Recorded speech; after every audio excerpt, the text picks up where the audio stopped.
Yo, what's going on, everybody? Your boy Nimbus here. I'm bringing with you guys today.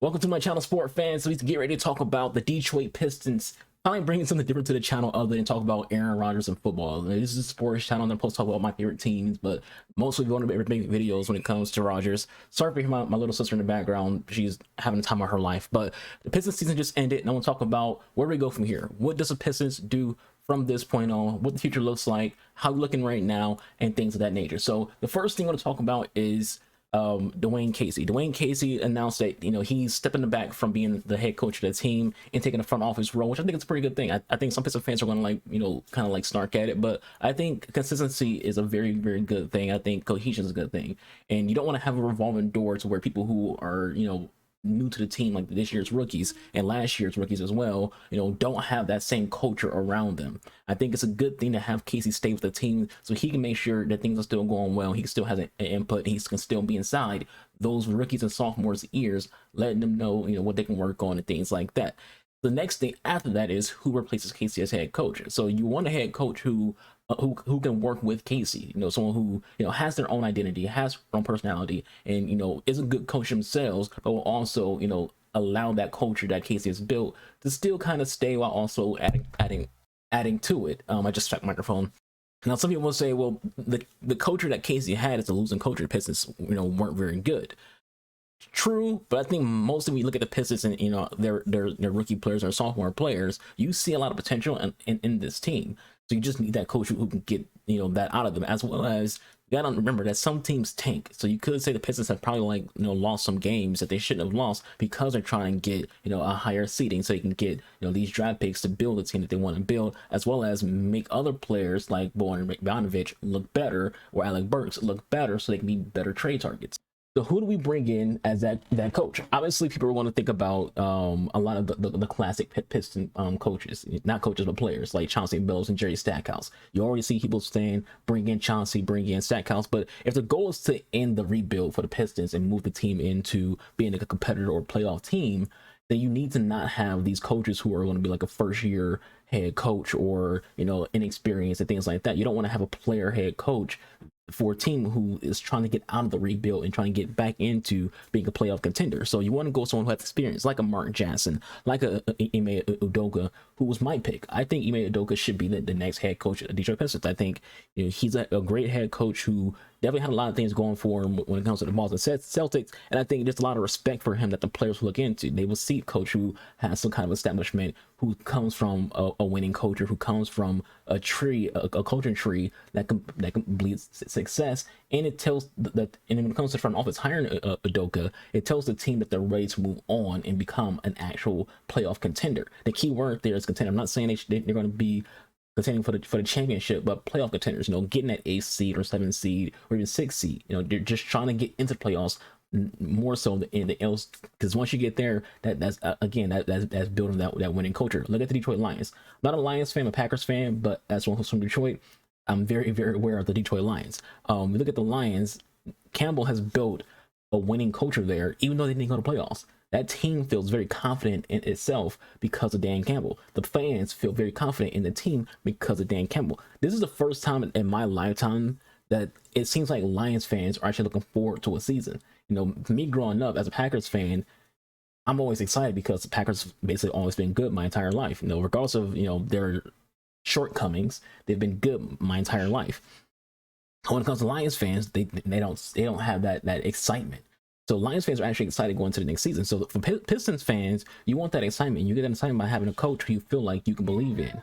So when it comes to the players and it comes to fans, I think Udoka will be a good start to let fans know and players know that we're moving on. We're done with the rebuild. We're actually trying to become a playoff team. But with that said, we're not the only people who will be in the lookings for Udoka. There's a very, very high chance that other teams will be looking for him. For example, the Rockets. The Rockets just fired their head coach. They might also be thinking the same thing, like, all right, it's time to get out of the rebuild. Let's get a head coach in here and make that progress to being a playoff contending team. So we won't be the only people look at the time at Udoka. So I feel like the Pistons, they definitely need to play a hardball and just get him in there. Like, don't even try to interview other people. Just go ahead and be like, yo, we want you. let's work on a contract, number of years, and the money. Pitch him the young players, because the Pistons do have a really good starting foundation for a team when it comes to the rookies and sophomores that the team has, from Jaden Ivey to Jalen Duren and Isaiah Stewart. Bagley is also pretty good. He's not a rookie or sophomore, but he's definitely, when he's not hurt, he shows a lot of size. Wiseman looks really good as a Piston. You also have Cade Cunningham as well.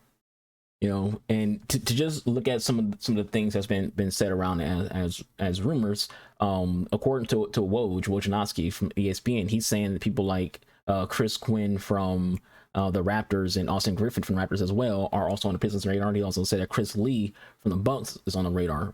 I'm pretty sure Udoka's like the number one guy Pistons want, and those are just like the backup plans. Like, hey, if Udoka's like, whatever, I'm not going to the Pistons, and those who the Pistons will want. Like I said, I feel like Pistons should play hardball. Try to get him as best they possibly can, because it's time for this team to get out of what it is right now. And if it comes to the Pistons as a whole, when I talk about the team, talk about how the team plays and whether or not they're good or bad.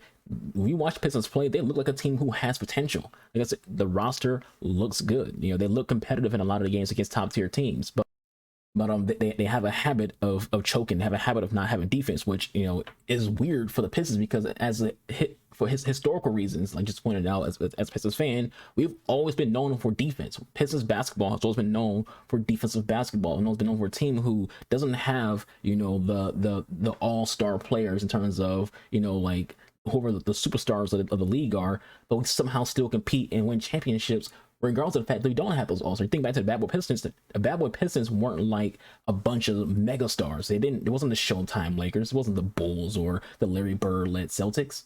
Look at the early 2000s. They didn't have Shaq and Kobe. They didn't have Tim Duncan and Manu Ginobili and Tony Parker. But meanwhile, they beat the Lakers. They made it to a championship and had a competitive finals with the Spurs. The Pistons were a team who they didn't have, like, you had Rasheed Wallace and Chauncey Billups and Ben Wallace and Rip Hamilton. Those aren't household names, people who aren't from Detroit. They're not these mega stars. And when it comes to like the modern Pistons team, they don't have any of that swagger that those teams had. They also have the defense those teams had. So this team lacks defense. You see a lot where it's like they will have a big lead and then blow it in the fourth quarter. The Pistons, but they have potential. Like, again, the thing about the names like Jalen Duren and Cade Cunningham, and even Killian Hayes. Killian Hayes had a rough start, but this season Killian Hayes looked really good. He looked like a very promising second man like a second guard for whoever you want to, like, because again, we have a lot of guards. So if you start in Cade at point, you look at Killian Hayes, he's a good second man to come in when in sparing times when Cade goes to the bench. You can also put him in for Jaden Ivey when he goes to the bench. He's a good sixth man when it comes to, that's what we're seeing for this season. And even want to call him that, but mostly just saying that as a guard, he's a good one who can come in for Cade or Jaden Ivey, as that backup.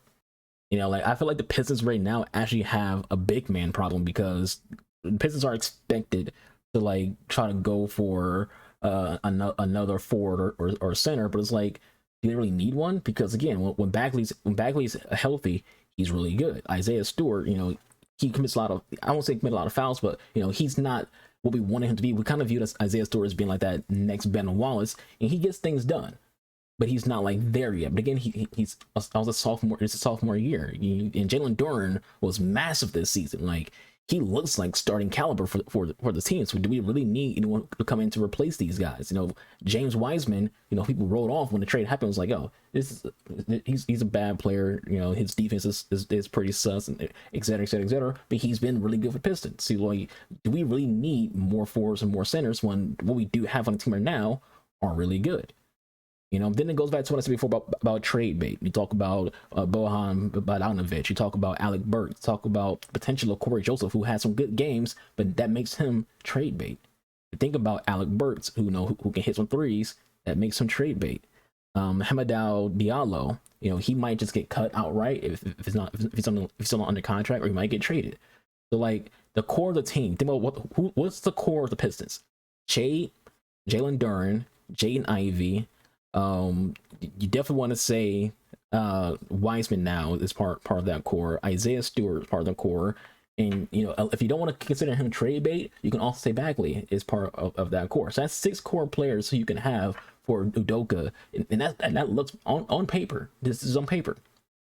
That looks promising. If you have a good coach who can get these guys playing competitively and playing some defense, that looks good. And then when it comes to the bench, you have guys like freaking Isaiah Livers and Killian Hayes come off the bench again, and you go from there. That's where like you want to need to have a better bench.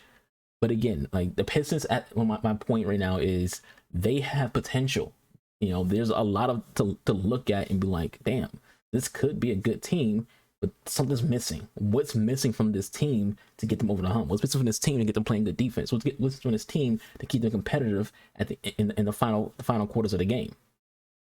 And that could be a head coach. It could be more than just that. It could be an extra player here or there. It could be some veteran talent. Because sometimes you need like a veteran or two who are still competitive players, not veterans who are past their time, who are close to retiring and things like that. Not veterans who are also part of bad teams, but veterans who are still all-star players who are looking to make it to the playoffs, and they want to be a mentor and a teacher to help who don't mind coming off the bench to help these young players achieve more and do better. Because who's sitting here being the mentor for Ivy? Who's being the mentor for Cade? They don't really have, because Pistons is a very young team. They don't really have like a Derrick Rose who's not on the team anymore. To be able to like mentor them and help them get used to the NBA speed and things like that. But the general point of this video is talk about who I think should be the head coach, which it should be Udoka, but also the potential of this team. Personally, I'm excited for the Pistons. I know a lot of Pistons fans aren't. A lot of Pistons fans are like, whatever, the team's been bad for a while, so they're gonna stay bad. I look at the roster. I look at how Ivy played his first year. I look at how Cade played his first year. He missed this year with injury. I look at what Dern has done. I look at Bagley. I look at Isaiah Stewart. I look at James Wiseman. I look at Isaiah Livers. I look at the improvement of Killian Hayes, and I'm thinking to myself, there's potential there. There's potential for this team to at least be a playoff contender. Not a championship team, not yet at least, but there's potential there to be a team who's competing for a playoff spot. And that's what I want to see. I want to see them play good basketball. Because personally, I don't watch a lot of Pistons games because there's only so many times you want to see your team just lose. It's miserable watching your team lose.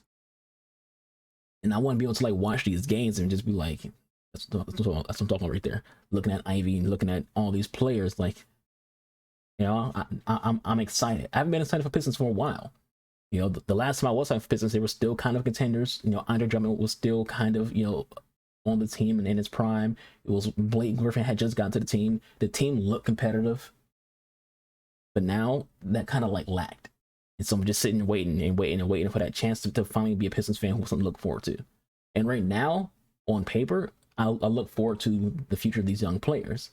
But who the next coach could be tells me what the front office, Tom Gores and Troy Weaver, even whatever job he's going to have with the front office, Dwayne Casey, what happens with them and who they hire as a head coach tells me how they view the team. If they hire a head coach who's trying to be a playoff head coach, who wants to build a winning culture for the team, that tells us that the front office is done rebuilds. It tells us that they're serious right now and they're trying to be a better team. If you hire a Jerry Stackhouse or a Chauncey Billups or an assistant coach from another team or any first years, if you hire any first years with this team, it tells us the opposite. It tells us that we're still in a rebuild and that you don't really feel like the team's there yet, which tells us that we shouldn't look forward to the next season.